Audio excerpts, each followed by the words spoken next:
Okay, well, welcome everybody, everyone here, who's here so far. We always get our latecomers, but lovely to see you all and on the Saturday evening. And I say it every week, but I'll say it again, heartwarming to see your familiar names and faces. It's really nice to see you. Always enjoy that. If you are joining us for the first time, these events are all about empowerment. And what we try and do is give you as much information as you can so you can kind of stay happy and healthy or become happy and healthier and really take control of your own health. So I hope you enjoy this first event with Jess. And if you are new, we publish all of our past complimentary events on our website, Wellbeing at Home website. So you can just register and go on that. But we also have a lot of them on YouTube, so you can follow us on YouTube too, on Wellbeing Escapes YouTube. So before we start today, I just want to do a little shout out to my brilliant team, because this is the 4th year that we've won an Excellence for Service Award from FIFO, which is an independent review company. And it is for outstanding service. So I really want to just give them a little shout out. They're not here, but I'll make them watch the recording so they can see. But I'm very proud that we got the award again, and it's because of them, really, because they really care about all of our clients. And just if you have travelled with us and you've taken the time to write a review, then I want to thank you for that, because a lot of people forget. I know how it gets when you come back and everything's busy, so people forget to do that. But it's because of those who did take time to write a review that we won the award. And on that note, if I can ask you, please, because our experts do give up their time, to write a little review about them on the Wellbeing at Home website, on the event page, or on YouTube, a little like and maybe a comment. That would be brilliant, because it's twofold. It helps give us give appreciation to our guests, but also spread the word with regards to these events, these wellbeing events. So now we've done all that housekeeping stuff.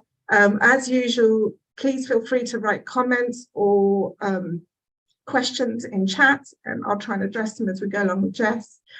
But I would like to introduce you now to Jess Farmer, who's a pain transformation specialist. Jess, nice to have you here. Thank you for being with us. Welcome.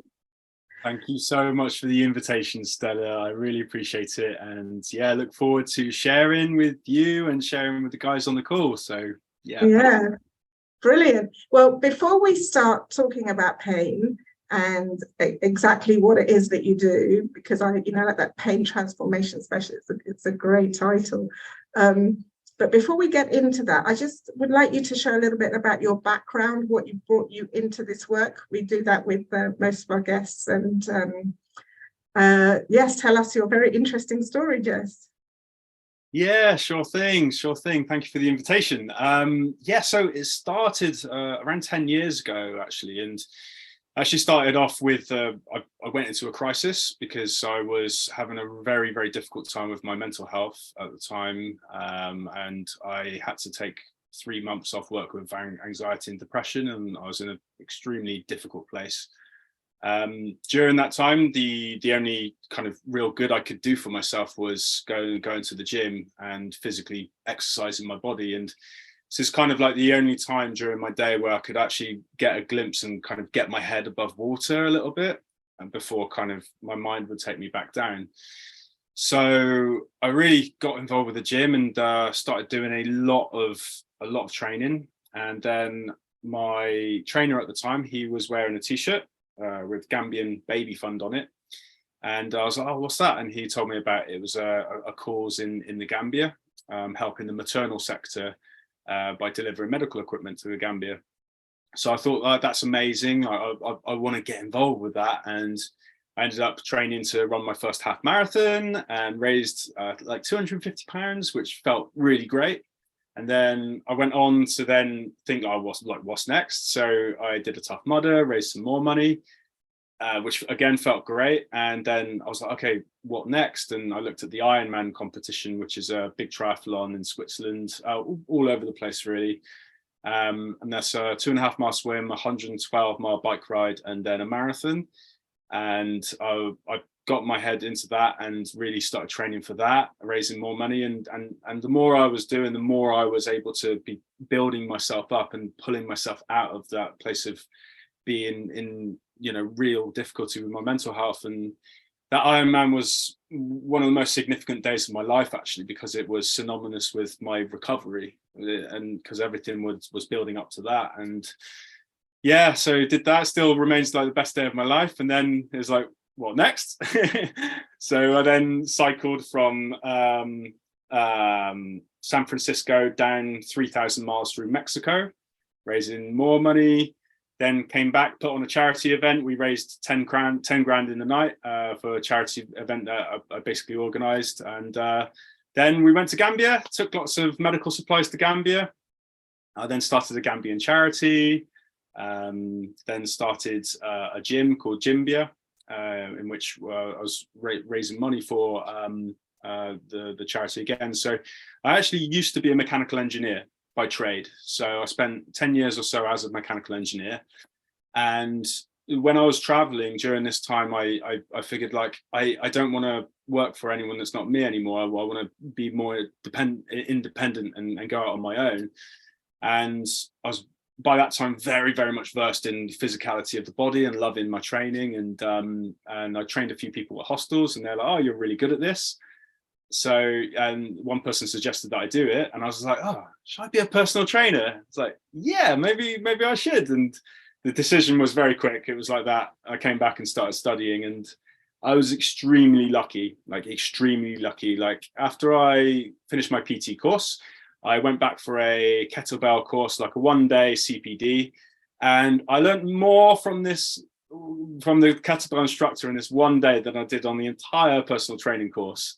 I was like, oh my God, your knowledge is like amazing. Where did you study? And he kind of gave me this knowing smile and goes like, you look like you could use a little bit more. And that's when he introduced me to the CHEK Institute. So the CHEK Institute, CHEK stands for Corrective Holistic Exercise Kinesiology. And this is basically the study of the human being from multiple different levels, appreciating that we're not just physical, we're physical, mental, emotional, and spiritual beings. And all of these different levels can feed into the reason why someone's experiencing pain. So I was so lucky to get into this education pretty much straight after leaving PT school, because within a very short space of time, I was able to have the skills to be working with back pain people through movement. And then as I advanced through the system, I would then be working with more and more complex cases. So rehabilitating people with blown discs, crippling sciatica, all realm of different problems within the body, back pain, knee pain, shoulder pain, you name it, but also spanning into the problems within the organs related by how we're living our lifestyle. So, delving into nutrition and understanding the healing capacity of getting your foods in a good place. And then one step further, understanding the mental emotional connection between why people experience pain, because so much chronic pain originates with how we're thinking and feeling, because the body and mind are inseparable. They're a two-way street. So the body in many ways is an imprint of what's happening within the mind. So, I think a lot of people have had the experience of maybe like a stressful day at work, and they get to the end of the day and their neck is like really tense, maybe even having some pain there. And, the deep desire to want to unwind. And so this is like a very easy to illustrate way in which the mind and emotions can create tension and therefore pain in the body, because if that goes on for years, this can be the reason why someone's got chronic neck pain. Wow, well, you've given us a lot there.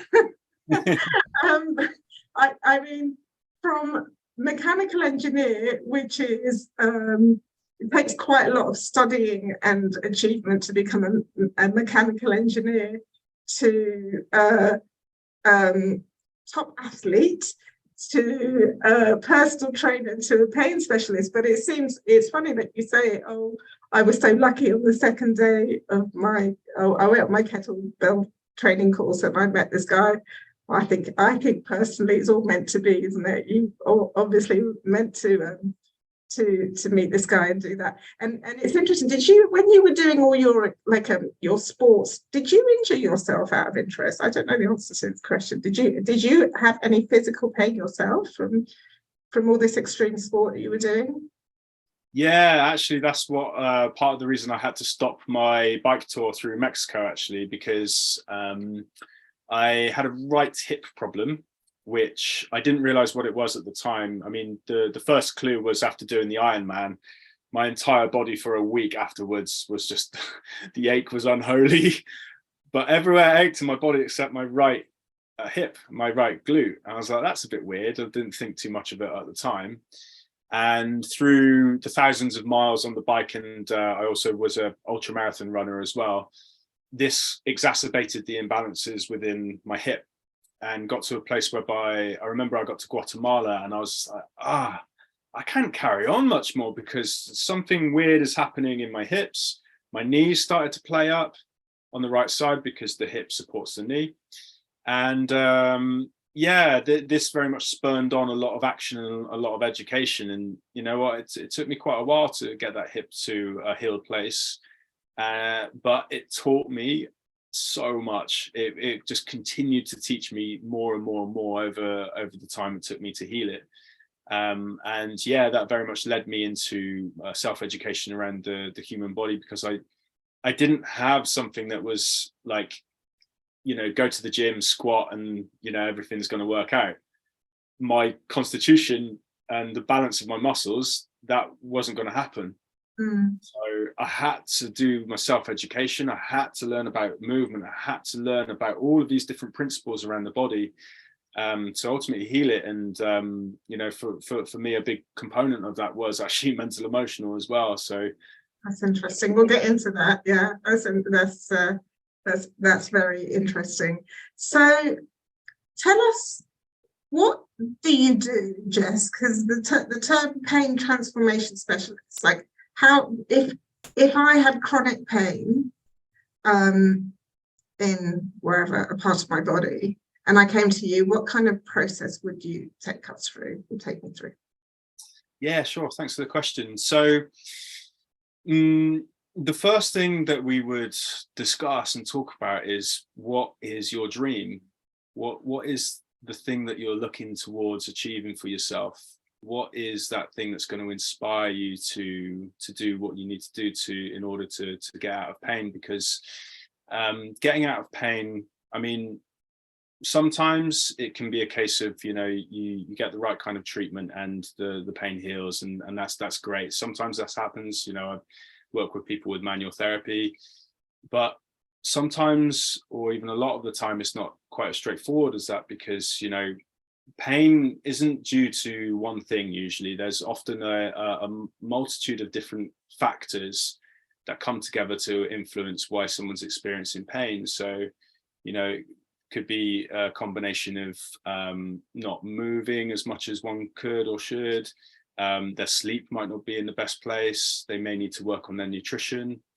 You know, the breathing technique may need to be worked upon. So it's establishing the dream and like the reason for change. And then from there, we would delve into quite a detailed and thorough assessment, because pain can be complex and the reasons for it to manifest within the body can be quite deep. And there's so many factors that can influence it. So the assessment process is twofold. So there's the biomechanical assessment, which is I would basically go through a person with physical pain, measure all of the different muscles around the body, see what I can see with my eyes, do a lot of investigatory work into different areas such as the jaw, the eyes, the top of the neck, and really build a 3D model of what's happening within someone's body by measuring everything. Then another part of the assessment will be to send through a symptomology Q&A, which will then give me a very, very focused idea of what's happening within the organs of the person. So I'll be able to see if there's stress on the heart. I'll be able to see if there's stress. How do you do that? I'll just stop you there. That's really interesting. How can you see if there's stress on the organs? Yeah, it's a good question. So first off, it's talking with the person, seeing what symptoms are presenting for them, which usually gives me quite a good idea of what's happening off the bat. But then there's an extremely detailed Q&A from the Czech Institute that, based off of someone's very specific symptoms, all of these then point me towards what's happening within the organs. So there's a very specific set of symptoms that will manifest for someone whose liver is under a lot of stress. Interesting. So you have, yeah, and this comes from the Czech Institute. So this is what you've been trained in through the Czech method, right? Yes, it's very much a holistic health practice. It's so different to what we're used to, kind of on the NHS. So if we have an issue, I think most people would automatically take anti-inflammatories or painkillers, or they would be looking at physiotherapy, right, as like a more orthodox type of approach to pain. But you're looking at it as on a 360 level, I guess, with the Czech method. Yeah, absolutely. Especially how the organs can be directly responsible for someone experiencing pain. So there's something called a viscerosomatic reflex, which is really interesting. When I first learned about this, I was like, wow, this is awesome stuff. And viscerosomatic reflex is when the organs are reflexing and sending pain into muscles. So a lot of people have heard that if someone's having a heart attack, this will send a shooting pain down the left hand, down the left arm. Mm-hmm. But also similarly, other organs share relationships with other muscles. So for example, the stomach reflexes with the left shoulder, the liver and pancreas reflexes with the right shoulder. The intestines tend to reflex with the middle of the abdomen. So someone's back pain may be related to the bloating that they're experiencing. Lower colon is like the abdominals. And also as well, especially with the digestive system, if the digestive system is inflamed, often through having inflammatory foods or foods intolerances, things that don't agree with us, they can shut off the core musculature. The core musculature stabilizes the hip, which stabilizes the knee and the ankle. So someone's knee pain can be directly related to their digestive symptoms. And in fact, I had a client, she was a 47-year-old lady a couple of years ago, and she was experiencing some knee pain. And she didn't come specifically for knee pain. She came for more coaching orientated work, but started working with her health, only got her on to eat or flip her diet to organic food and drinking more water of a clean source. She lost 4 kilos in 2.5 weeks. Her skin completely cleared up and her knee pain disappeared. So it was like night and day. I was like, wow, that's a very strong reaction to that. But if we focus on the knee pain, what happened is through changing her diet, reducing gluten as well was one of the things, flipping to organic, inflammation went down. Now the core muscles can work correctly and they were able to protect the knee. So, well, let me just stop you there. I'm going to pull out wow, first. But secondly, so by changing the diet to more clean food, as you say, more organic, how do you know that is the thing that helps the knee? I'm being a little bit of a skeptic here because I'm just trying to understand. Because how do you know if it's like kind of physical, biodynamic? Did you say earlier? What was the term you used? Biomechanical. Biomechanical. How can you tell and differentiate between biomechanical and organ related? Yeah, sure. Thanks for the question. Well, really, they're the same thing. Because they're not separate. Nothing exists in isolation. So it's understanding the relationship of the organs with the muscles first off. But it's a combination of putting together the biomechanical assessment, with what I'm seeing with the symptomology, because I'm literally able to see what's happening within the organ systems. It's on a traffic light system. So green is in a good state of health. Yellow is, okay, there's something happening. Red is, this is on the Q&As, okay, that organ's under a lot of stress. So sometimes I see someone with multiple organ systems in the red, and this kind of person is usually experiencing burnout, pain, lethargy, low energy. They're not feeling good within themselves. They've got all manner of symptoms. So like the aim of the game is to do what we need to do to harmonize the organ health through working on hydration, nutrition, sleep, movement, thinking, and breathing. And then this helps to bring those scores back down. But just to come back to your question, I'm taking the biomechanical assessment, all of what the muscles are doing, combining that with the Q&A, which tells me what the organs are doing, combining that with what I'm seeing when I interview the person, and combining that with like an observation of the abdomen. I mean, a lot of the time, you know, it can be quite easy to spot whether an abdomen's inflamed or not. You can kind of see it, like it's like bloating. Also as well, I know women tend to get the kind of, it's been dubbed like the pooch belly.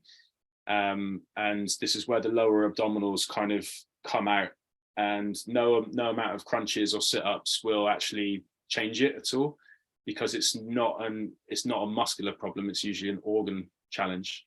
So then it's doing what you can to lower the inflammation within the system by looking at what foods the person's eating. And yeah, you know, you mentioned earlier about you know, taking anti-inflammatories to stop the pain. Well, the thing is that it's very common for someone, say if they're having a lot of gluten will actively inflame the entire system.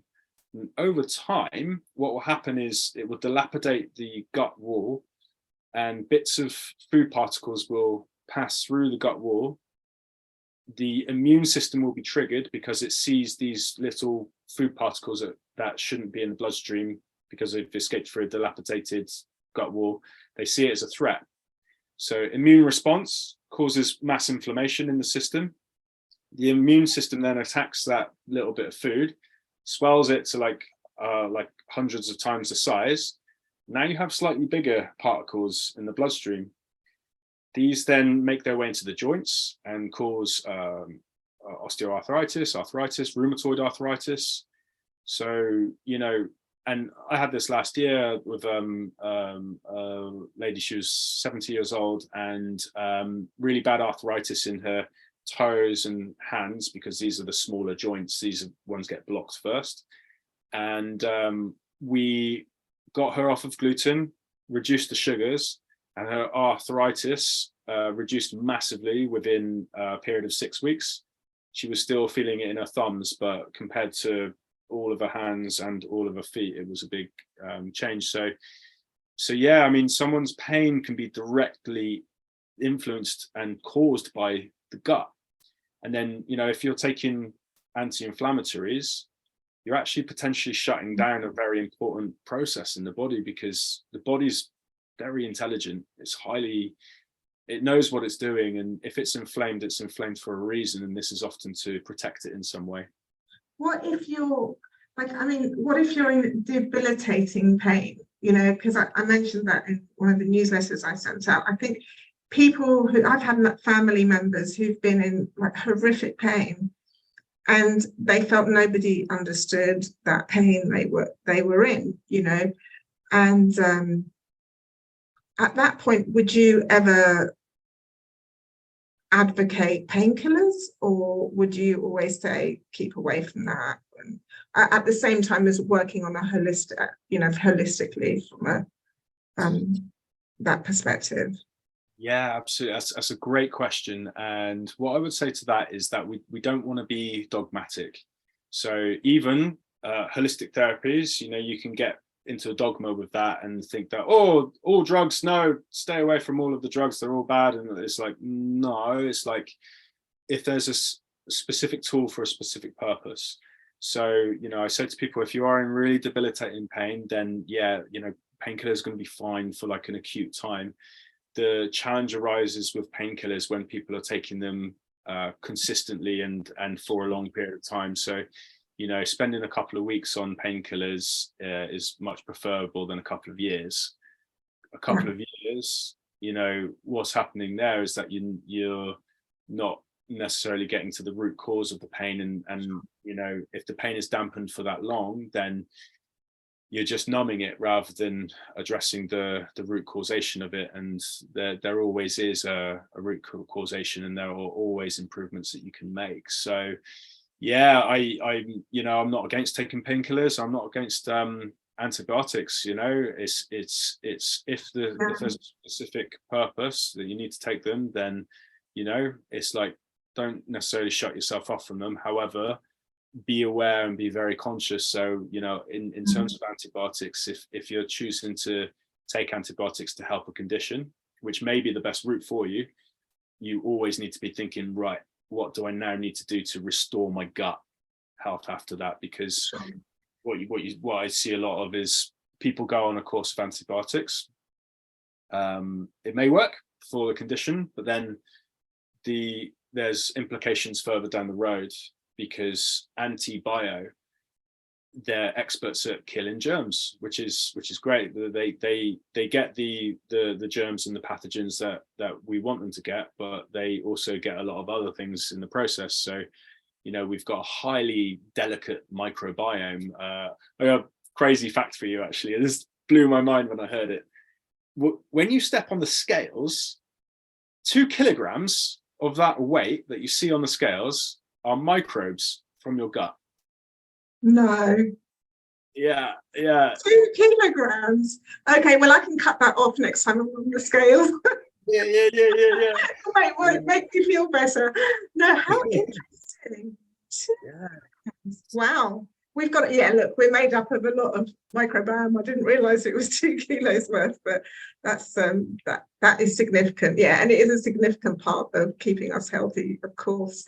So let me ask you this. So a lot of people have lifestyle pain, like, you know, for example, I'll give you my issues. I've been desk bound for many years, spent lots of time at the desk. You know, I have this kind of, it's very typical issue, and of course I have neck pain. I found ways to deal with it now, but it used to be really, really bad for me. That's not organ related, right? Yeah, no. That's posture, isn't it? Yeah, it can be. I mean, the thing is that, okay, if you've got shoulder pain, it might be the stomach or the liver, and it might just be a case of the biomechanical balance of the shoulders. Okay. This is where, you know, conducting like a proper assessment is key. Because, okay, you know, if you think it's a biomechanical shoulder problem and it turns out to be a liver problem, you can do all of the stretching and strengthening and all of the good things for it, which will be helpful, but you may not address the root cause of it. So in that case, you're not necessarily going to get to the bottom of it. But if we are talking more specifically about the pain caused by desktop sitting, because this is something that we're all in, you know, I've got to be very conscious of myself, You know, I work at a desk, so I need to do certain things to keep myself in a good space within my shoulders. So the first thing that I'd be really looking at is actually breathing technique. Reason for this is that we breathe around 25,000 times a day. A lot of people are breathing very much up into the chest here. So what happens is we get 25,000 times a day of the shoulders raising up and down. Times that by a year, 2 years, 5 years, 10 years. And this starts to happen just through the breathing technique, because you're inducing micro tensions into the shoulders every time you're breathing into the shoulders. So it's then doing what you can to breathe into the abdomen, into the belly. Interestingly, this will also have a massive effect on how we're experiencing stress. When we're breathing into the shoulders, this creates a very low level stress response. So if you've ever seen a person having like a panic attack, it's very much, it's all up here. Whereas if you see like a baby asleep breathing, you'll see that they're inflating their belly. They're really very much in their bellies, you know. So if you want to learn good breathing technique, then talk to a little one, because you know you see this huge big expansion of the belly button and this relaxation, and breathing into the belly button helps to relax the system. But also, if you go from 25,000 times a day breathing up here, which will create this, to 25,000 times a day using your core to breathe, now you've got a very low level stimulation of the core muscles all day. The core muscles support the back, so it will guard against back pain. They will also support the hip, the knees, the pelvis, the shoulder. So with this low level of activation, just changing the breathing technique alone can potentially massively influence our pain. Also, if we're in a stress response, the pain receptors of the body are upregulated. So our perception and feeling of pain is heightened. Mm. So, you know, if someone, to go kind of back to your earlier question of someone who's in like really debilitating pain, you know, maybe can't get out of bed just through the agonizing thing that's happening in their back, then, you know, the first thing is breathing technique. Yeah. It's interesting, isn't it? Because people who are in that debilitating pain, it gets worse and worse because they're so tense from it that it just kind of escalates. I think there's a couple of questions I want to address. Correct me if I'm wrong before I address those, but there is that pain from those like autoimmunes and diseases, arthritis, that kind of thing, which comes from the organs, yeah, a lot of the time, or what's going on in the body. And at the other side, we've got the biomechanical, I remembered it this time, biomechanical issues, but could still be affected through the organ. I think a lot of people who have the autoimmune pains, again, traditionally, I know this through a family member, traditionally they go to the hospital to deal with the pain and they give them steroids, and they give them high doses of steroids, and then they have to slowly reduce the amount of steroid. But that steroid also inflames the body, doesn't it? It can do, and creates more issues long term. I want to. There's a couple of questions. Actually, if people are suffering with pain, if you want to just put in chat what type of pain, we could try and address that too. So Diane has a good question. In your experience, can all pain be cured by this approach? Sounds a bit too good to be true. Is there a success rate? I ask as I suffer chronic pain. Yeah, fibromyalgia, menopause, tendinitis, bulging disc pain. Bless you. It's a lot there. I could go on, and tried lots of nutrition and lifestyle changes, but little or no success. So, what's your answer to Diane? There's a lot going on. Thank you for the question, Diane. So identifying the root causation first off is key to inform a treatment plan. So often we find that maybe the causation of something hasn't been addressed correctly. So then it's like looking at exactly what is causing the problem, because with the wrong approach, you're just sometimes going to be like masking what's happening rather than addressing it. So, you know, you say with the steroids, okay, we've got an autoimmune challenge within the body, but I'm interested in what's causing that, what's driving that. And the thing is that there's so many things that we need to now be conscious of and aware of in our modern worlds. You know, we unfortunately live in a world that's highly toxic.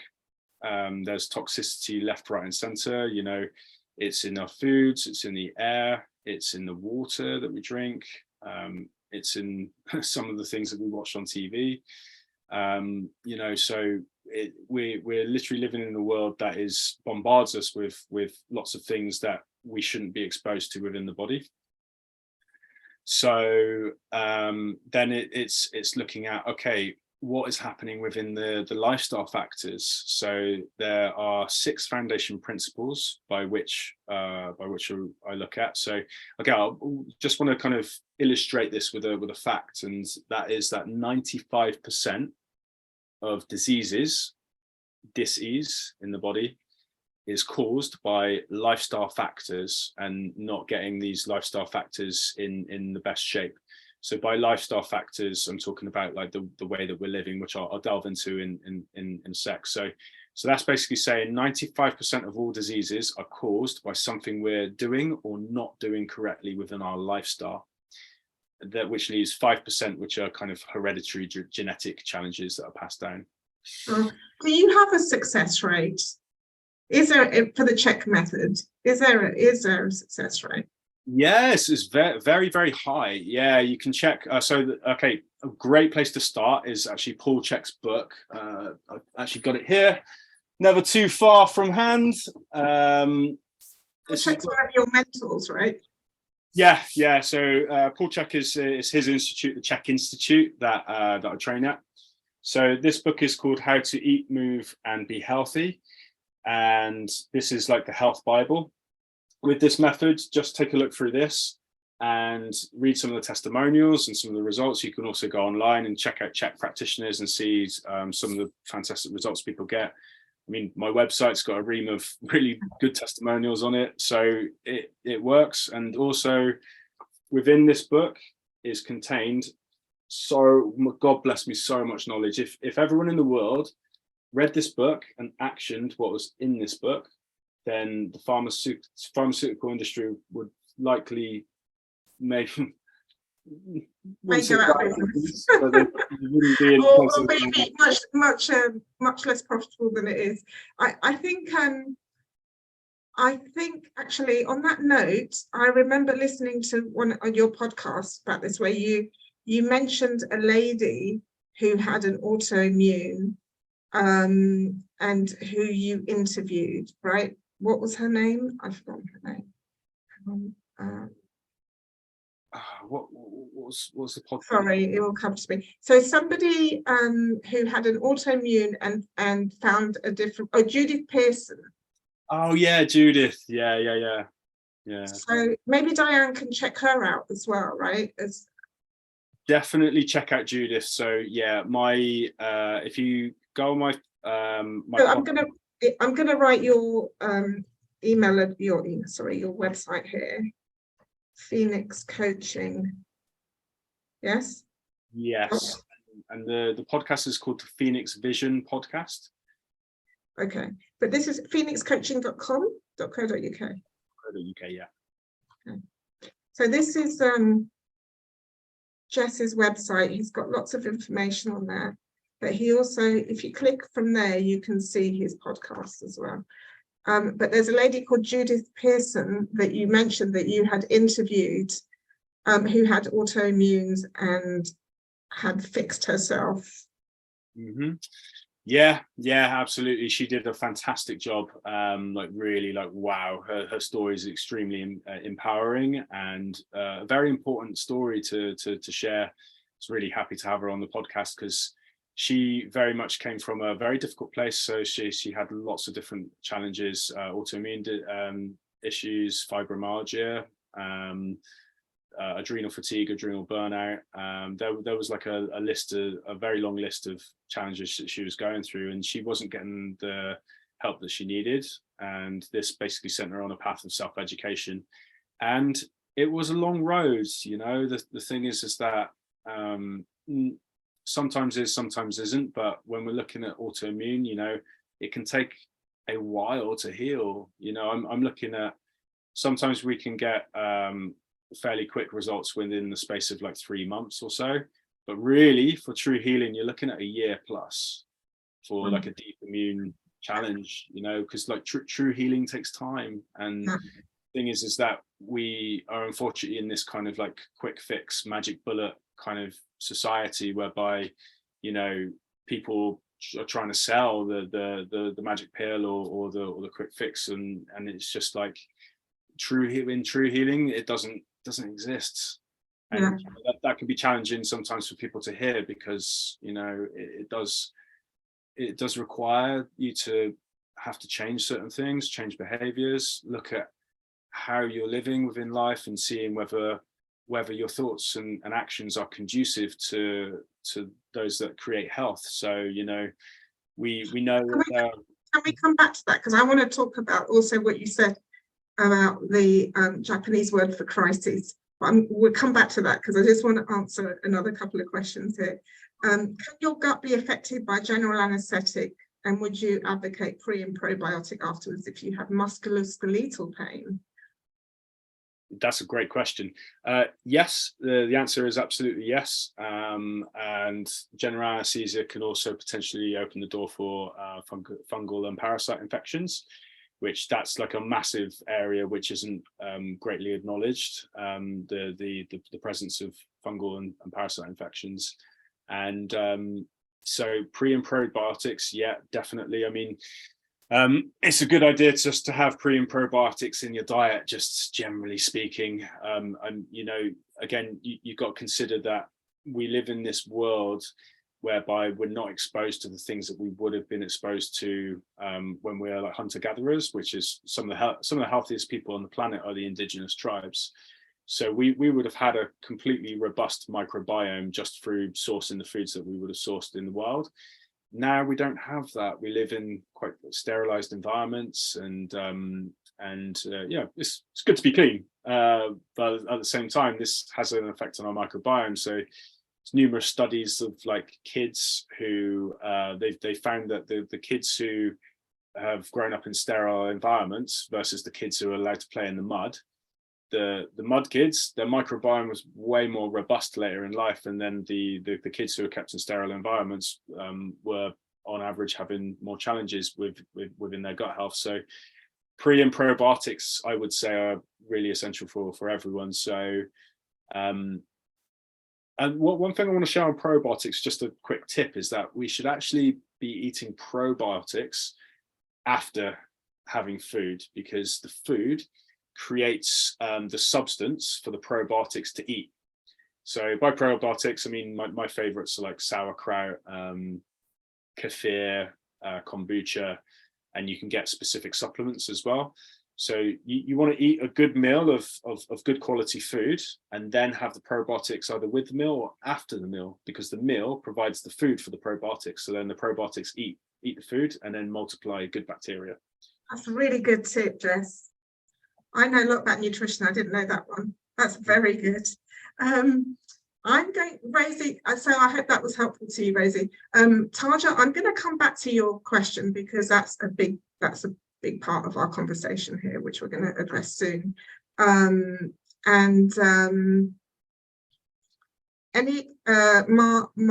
Margaret, I guess, any experience success with nerve pain from CRPS, chronic regional pain syndrome? Mm-hmm. Sorry, so what was the question? She's asking if you've had any experience or success with this type of pain from CRPS, chronic regional pain syndrome. Do you know what that is? No, I've not heard of this before. What could you provide more clarity on the Well, we won't get into it too much now. I think because we'll get too specific things, and we've got lots to talk about. But Margaret, maybe she can email you, maybe, Jess.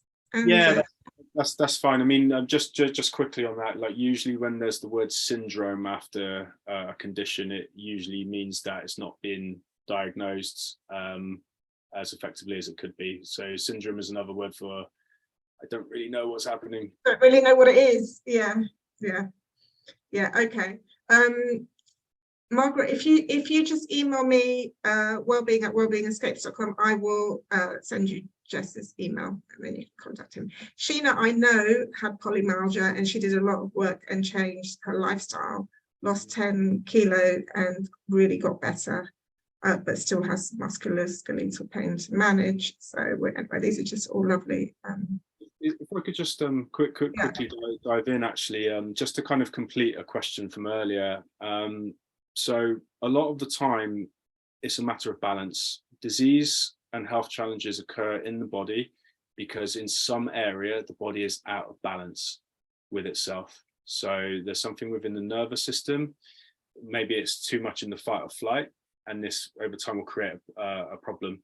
If the muscles aren't balanced, you'll get a pain problem.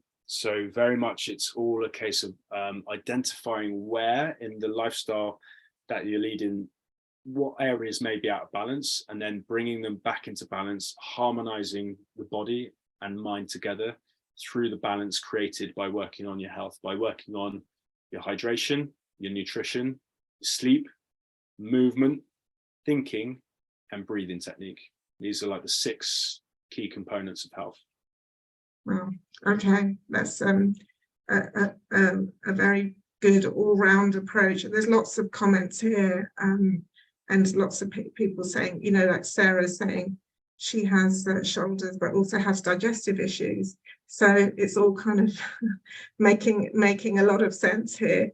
I want to talk about now the root causes of the pain, apart from the physical, where we talk about the organs and the digestive system. I want to talk about the question Taja asked about emotions and traumas and how that can result in, well, illness, but also physical pain. Can we talk a little bit about that? Yeah, absolutely. This is like a very key component of things, because again, it's like asking, okay, so if the shoulder pain is linked to the digestive system, it's asking what's causing the digestive system to be in a difficult space. Often this leads back to the mind and emotions. So it's quite a wide topic. So I'm gonna best illustrate it in two different ways. So first, I'm going to talk about the physical. Then I'm going to talk more about the organs, because that's kind of the trend we've been on. So now, often as we go through life, we through the different emotional traumas that we experience, and also the different emotional temperaments that we adopt, this creates different emotional holding patterns within the body. So for instance, if I talk about the pelvis, normal pelvis angle is like that. Often someone can have a pelvis tilted forward like this. Now, person with a tilted forward pelvis, this is often synonymous with someone who is experiencing a lot of anger within their lives, because the pelvis tilts forward to make the person bigger and more intimidating, and in this kind of fight kind of way. Then if and this will cause back pain, because it will compress the spine at the back, because when the pelvis tilts forward, it will compress up here because there's less space. Conversely, if the person is if the pelvis is tilted back, this is like a protective posture, making yourself smaller. So if I'm seeing this in an assessment, the first thing I'm thinking of is like, okay, has this person gone through a really difficult time in life? Has there been some form of abuse or something to kind of create this protective holding posture? Again, with the pelvis tilted back, this will lengthen the tissues of the back, which will weaken it. So it will also bring back pain, but for the opposite reason, as the pelvis being tilted forward. So we have these emotional holding patterns all throughout the body. You know, this can be synonymous with lack of confidence, forward head. This is often related to an inability to express oneself. So I see this a lot. I actually used to have this holding posture myself, and I actually did a podcast called The Expression of Good Vibration on my podcast, talking all about my journey with expression. And I used to be like this and not be able to speak to anyone. Started playing guitar and getting into music and expressing myself in meditations, and then my posture is now open and my head is back in this area. And as you can hear, I can express myself a lot more effectively than I used to. So then moving on to the organs. So the adrenal glands are located on top of the kidneys. So if you pop your hands on your lower back, either side of the spine, this is around the area of the kidneys, as well as a number of key muscles that support the lower back. So if we're under a lot of emotional stress, which can come from many places, it could be the difficulties at work, difficulties within relationships, challenges with finances, you know, a whole host of things can cause us to be under a lot of emotional load with stress. What happens is the adrenal glands, which are located here, start to overfire. Now, when the adrenal glands are overfiring chronically, this can cause changes in those back muscles. So sometimes it switches them off, sometimes it makes them tense, and all of these things can cause back pain. So again, you can do all the stretching and exercise that you want, which is positive, but unless the root cause of the stressor isn't resolved, then the back pain is still going to be present. So then, to continue the story further, when the adrenal glands are firing continually due to stress, let's say, in whatever form it takes, because many things can cause stress, this will have a direct impact on all of the organs, because, you know, one thing that happens when we're in chronic stress is that the blood is sent to the arms and legs primarily, because this prepares the body to fight the attacker or run away, fight or flight. So which is great, you know, if there's a lion chasing after us, that's fantastic. It's going to give us the ability to get away quickly. But the thing is that a lot of people have this effect happening in the system all of the time. So when the blood's permanently lodged more towards the arms and legs, it's not pooling in the organs. So then the organs aren't getting the nutrients that they need to heal. And this over time dilapidates the organs, causes them to become poorly. And then what happens is the symptoms, the health problem is the symptom of the imbalance within the system. So the body will then give you pain as in many ways. Okay, pain is very much a teacher, and pain can be a gift as well. I know that might be a strange concept to think about, but the body will give you pain as an attempt to put the brakes on whatever's happening and give you awareness that something isn't right and something needs to be addressed in the body. So it's the body's cry for help, really. And what happens with pain is that you'll get a little knock at the door, start as like a little niggle in the knee or something like that, and then you might not address that, and then the knock will get louder. Oh, my back hurts now. Oh, I've got this knee thing and my back hurts. So if nothing's done with it, then the knock gets a little bit louder. And the body will keep giving these louder and louder knocks, and the pain will continue to get more and more distressing and difficult until you take the decision to then address that. And, you know, I'm a real big fan of self-education. You know, if knowledge is power, then self-knowledge is self-empowerment. So, you know, this is often this is the first thing that I really encourage people to do, is to educate yourself. If you're in pain, I mean, like, this fantastic resource, Eat, Move and Be Healthy, great way to start, or by working with someone who knows about this kind of thing, or, you know, like, there's so many great online resources, but, you know, educating yourself. But before that really comes the decision to change. This is the first step, because, you know, unfortunately, a lot of people are in pain for years before they choose to do something about it. And, you know, and before the decision to change is the belief that change is possible. And this is, you know, really before establishing the dream, this is actually what we're working with first, is helping someone believe that change is possible, because change is always possible. Like, my God, even with some of the worst health conditions, change is possible. And, you know, we need to be realistic and look at what's happening for the person, because sometimes it's not full rehabilitation, but improvements can always be made. And with time and doing the right things for long enough time, healing can occur. And it does occur. Like, my God, like, I've seen some really cool things happen. Just give us a couple of your your case studies. Just give us maybe one or two case studies that you've been working with.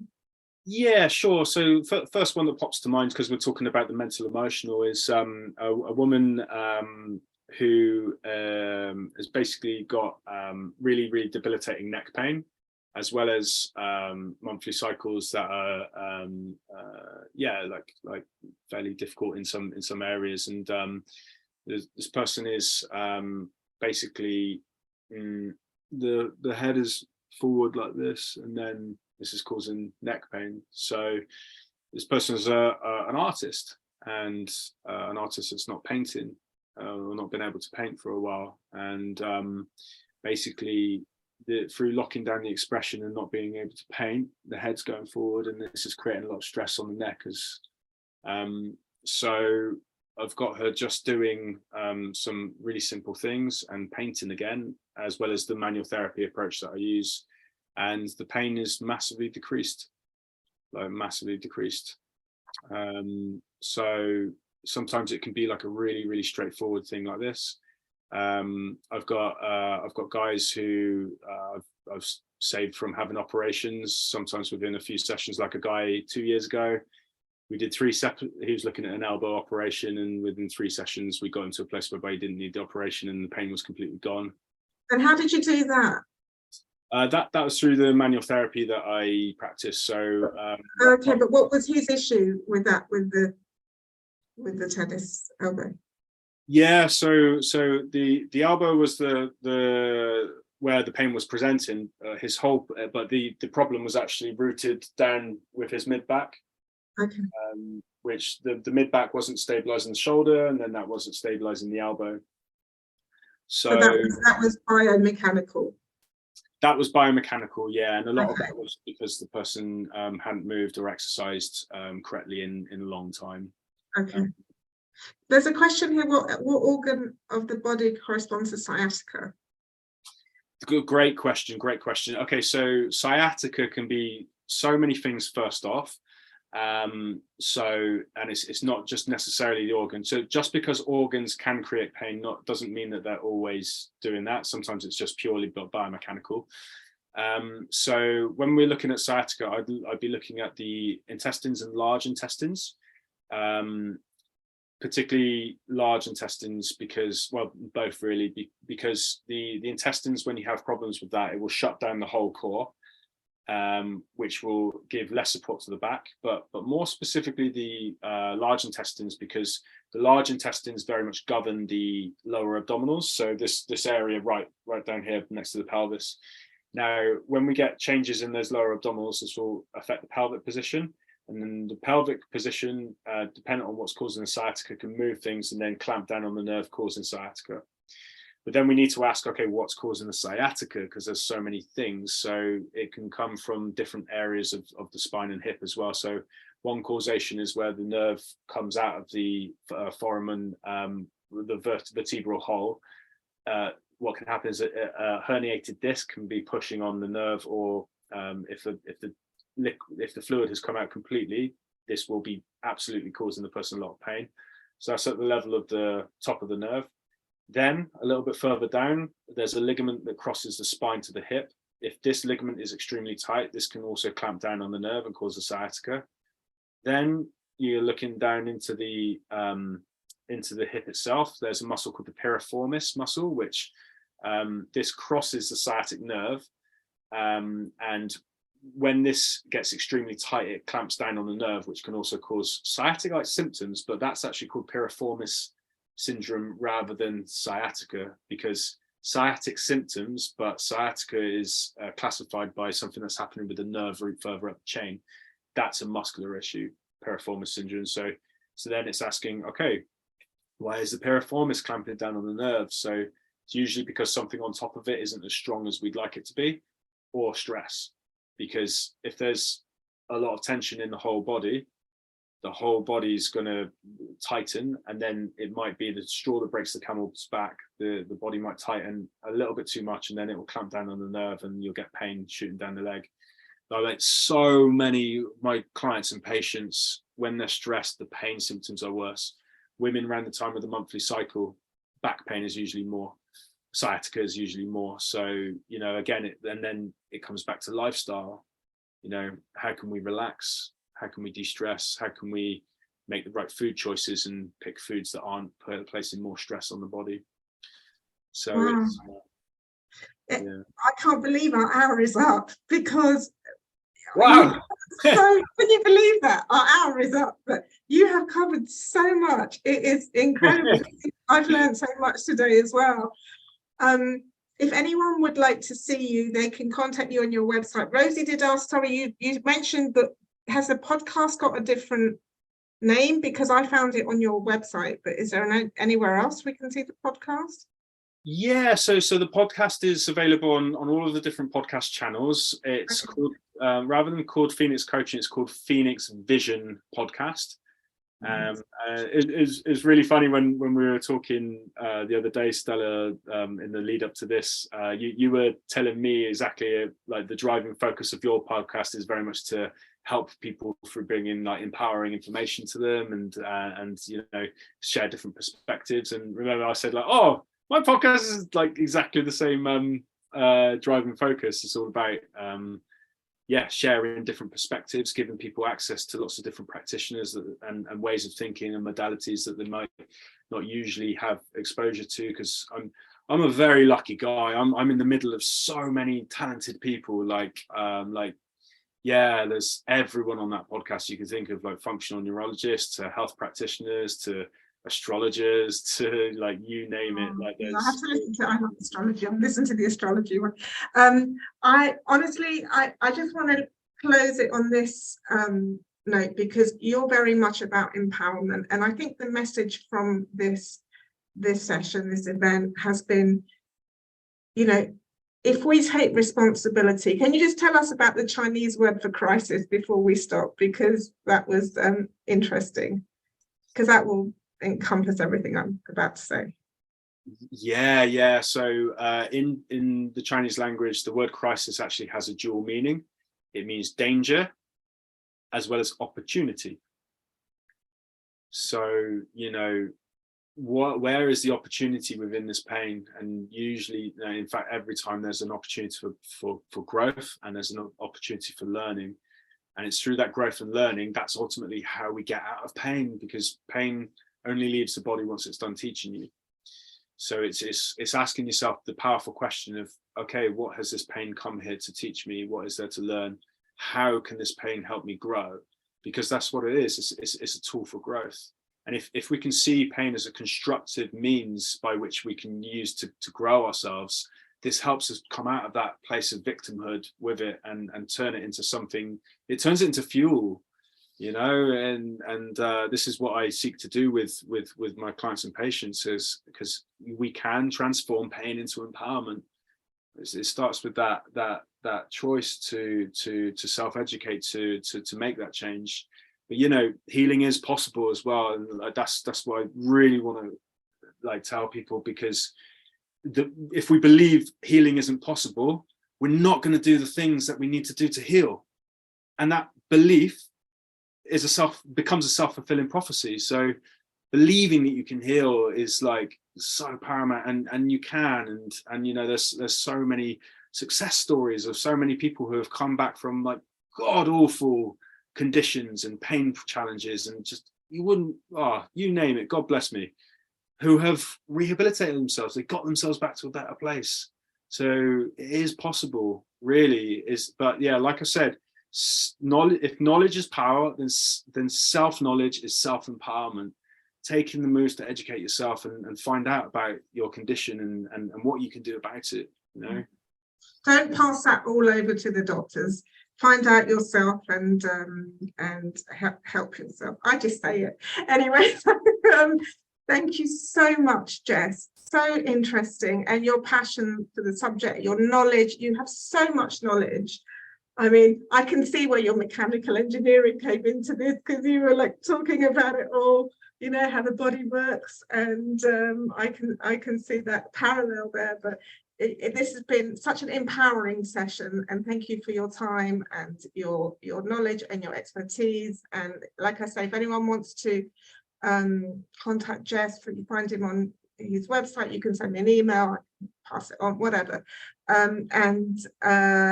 It's keep doing what you're doing, because it is fantastic work. And when I hear people like you, it just gives me so much hope for the future. It really does. That, you know, you're spreading that word of, like you say, self-knowledge and self-empowerment. Yes, we all need a Jess in our life. Absolutely. Thank you. That's a really nice way to end the session, Jane. Thank you.